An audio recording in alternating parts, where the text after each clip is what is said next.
एक बार एक प्रसिद्ध चित्रकार किसी शहर में रहता था। हजारों लोग उसकी कला प्रदर्शनी देखने आते थे। लोग उसके काम की प्रशंसा करते नहीं थकते थे।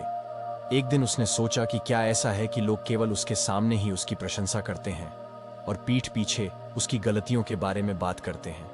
यह सोचकर अगले दिन वह जल्दी उठा और अपने शहर के एक व्यस्त चौराहे पर अपनी एक पेंटिंग ले गया।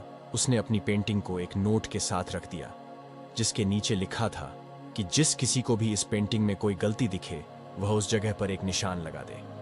शाम को जब वह चौराहे पर पेंटिंग देखने गया तो वह उदास हो गया, क्योंकि उसकी पेंटिंग पर सैकड़ों निशान थे।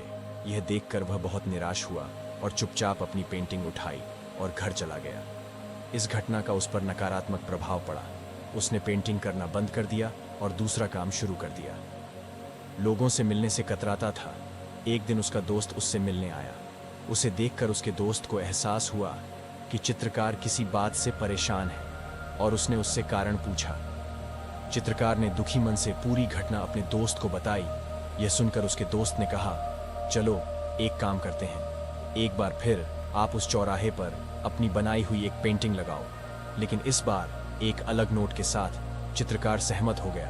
अगली सुबह उसने चौराहे पर एक नई पेंटिंग लगाई, जिसके नीचे एक नोट लिखा था, जिसे भी पेंटिंग में कोई गलती मिलती है उसे सुधार देवे।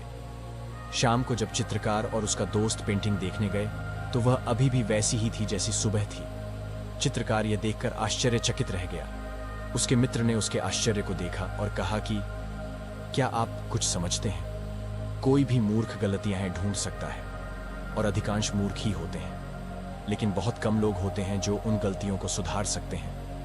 ऐसे लोगों की बेवजह राय लेने का कोई मतलब नहीं है, जो केवल दूसरों में गलतियां निकालना चाहते हैं और उन्हें अपमानित करना चाहते हैं, जबकि उनके पास खुद को सुधारने के लिए न तो समय है और न ही ज्ञान। इसलिए समझें कि गलती उनकी नहीं थी। लेकिन जीवन में ऐसे लोगों से सलाह मांगने पर हमें अक्सर दूसरों से आलोचना और संदेह का सामना करना पड़ता है।